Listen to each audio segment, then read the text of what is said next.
There are a million cliches about history and our ignorance damning us to repeat it, but I think it's just as important to be critical of our stories and the themes that they present us with. One way to find the theme of a movie is to ask yourself this one question. Without describing what happened in the movie or any job titles, what's this movie about?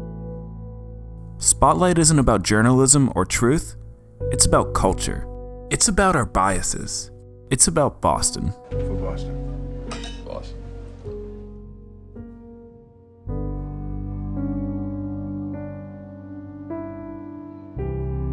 The story is driven by two groups.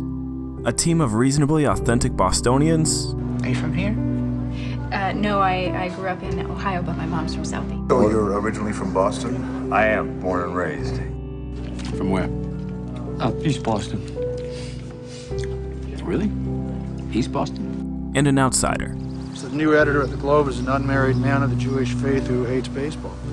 Monty Barron is just trying to make his mark. He's gonna be here for a couple of years and he's gonna move on. Just like he did in New York and Miami.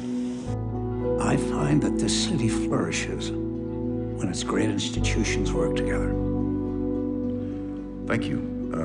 Personally, I'm of the opinion that for a paper to best perform its function, it really needs to stand alone. The movie contends it takes an outsider to break the biases of a culture. He comes in, and suddenly everybody's interested in the church. You know why? Because it takes an outsider, like me. If our protagonists identify as outsiders, then the antagonist needs to be the status quo. We need to focus on the institution, not the individual priests. Practice and policy. Show me the church manipulated the system so that these guys wouldn't have to face charges. Show me they put those same priests back into parishes time and time again. Show me this was systemic, that it came from the top down. Sounds like we're going after law. We're going after the system.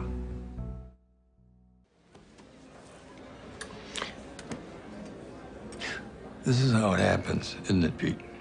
What's that? Guy leans on a guy, and suddenly the whole town just looks the other way. This film isn't a takedown piece against Cardinal Bernard Law or the Catholic Church.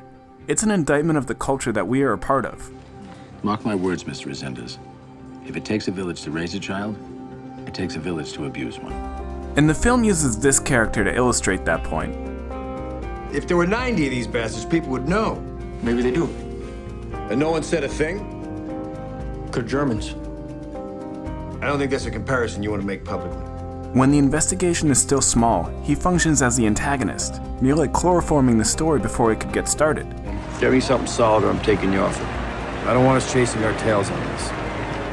But once he's presented with evidence, he becomes the journalist we expect. So it is 13 priests. Yeah. Looks that way. Holy shit. Okay, keep going. Something bugging you? It's just surprising, that's all. Yeah. Yeah, it is. For everybody. His bias was social, Because you're another lapsed Catholic pissed off at the church? but it almost affected his work. Yeah, Ben emailed me. He did? Yeah. He said we should let it go. The story is even more cynical about the legal and law enforcement systems. It's gonna be hard to keep the papers away from the arraignment.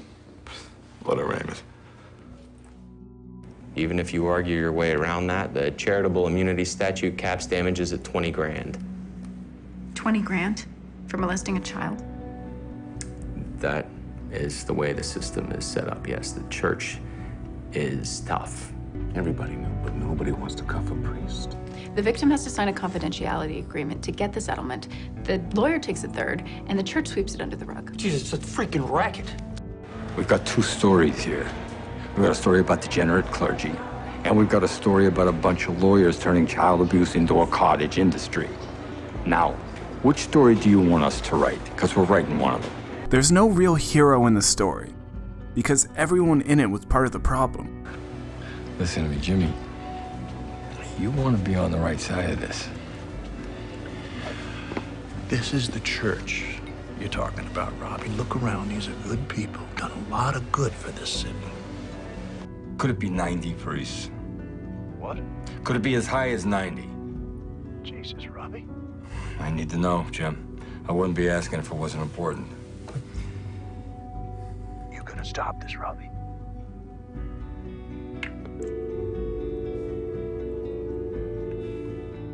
What about us? What's that supposed to mean? We had all the pieces. Why didn't we get it sooner? You were right, Robbie. We all knew something was going on. So where were you? What took you so long?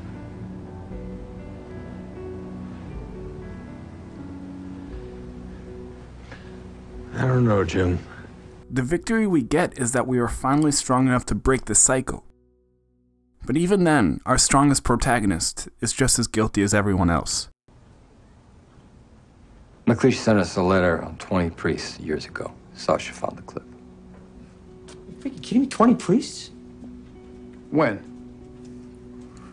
Just after Porter, December 93. We've heard the story in Metro. No follow.